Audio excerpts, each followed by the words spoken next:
Murad bəy, hansı seanslar olub ki, onlar sizin heç vaxt yadınızdan çıxmayacaq və elə hadisələr olub ki, yəni deyirsiniz ki, mən beləsini görməmişdim. Bir çox elə hadisələr olub. Bu hadisələrdən birini danışım sizə istəyirsinizsə. Bəli. Bunu bilmirəm, demişəm sizə ya yox. Bir çəkələmə hadisəsi var idi, bir bəyin çəkələməsi. Bu necə idi? Bu oğlan çox kasıb oğlan olur. Bu bir qız istəyir, 26 yaşı var idi. Hə. Bu qızdan xoşu gəlir, qızın ailəsi falan vermir də. Yəni real seansda danışılan prosesi deyirəm. Bu da qəbir qazan işləyirdi. Hə. Yəni qəbir qazır, ölülər öləndə rəhmət edəndə 20-30 manat pul verirlər. Bu da fəhləlik eləyir də belə.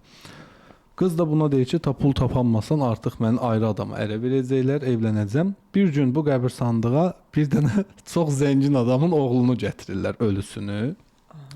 Moskvadan gəlir də, amma Azərbaycanlıdılar. Hətta bu tam faktı və reallığı ilə desəm, bu hadisə həqiqətən olmuş bir hadisədir. Yəni Naxçıvanda baş verib bu hadisə. Burada bu oğlan da baxır ki, bunun ağzında çoxlu qızıl dişlər var.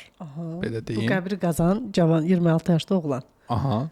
Bu da fikirləşir ki, mən bu qızıl dişləri götürsəm, mən varlanaram da. Ən azından biraz pulum olar. Gedib nişan falan edərəm. Nəysə, qəbir bağlanır, yas başlayır. Oğlan etmə tənbəllik gecə üstə gedir qəbri qazmağa. Qazır. Orada panel daşlar olur da ölüm qarşısında. Onu çıxaranda o kəfəni yırtır ki, həmin o dişləri götürsün. Seansda danışılan prosesi deyirəm də. Tam məxfidə əslində bunlar. Sadəcə kim olduğunu onsuz da heç kim bilmir onu. Burada birdən ölü dirilir. Vay. Təmal olaraq sən demə, bu oğlan ölməyib. Bunun deyiblər ki, ürək tutmasından gedib. Əslində torpağın neqativ enerjini çəkmə kimi bir prosesi var axı torpaqlanma. Adi elektrik vuran adamların çoxu da yer altında dirilir. Hətta. Bunun oğlanda da belə bir şey baş verib sən. Yəni ölü dirilib. Ölü bir anda dirilir. Bu oğlan düşür şoka, panika keçirir. Fərzlə bir anda ölü dirilib üzvə baxır. İndi ölmüş adam deməyək də, torpaqda olan bundan qorxur. Çünki o bilmir hardadır. Gözünü açır ki, torpaqdadır. Bu da ondan qorxur. Deyib ki, ölü dirilib. Şok keçirir və çəkələmə başlayır olmağa. Yəni dili tutulur da şokdan. Ölməməyi möcüzədədir. Yəni adam ürəkdən gedə bilər. O getmişdi, bu da ürəkdən gedə bilərdi.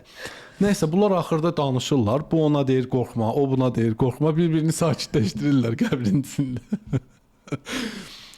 Daha sonra oğlan bununla danışır. Nəysə, bu gedir ailəsini falan gətirir ora, paltar falan geyindirirlər. Adam bildiyin dirilir. Diriləndən sonra zaten buna da böyük bir miras verir hədiyyə olaraq.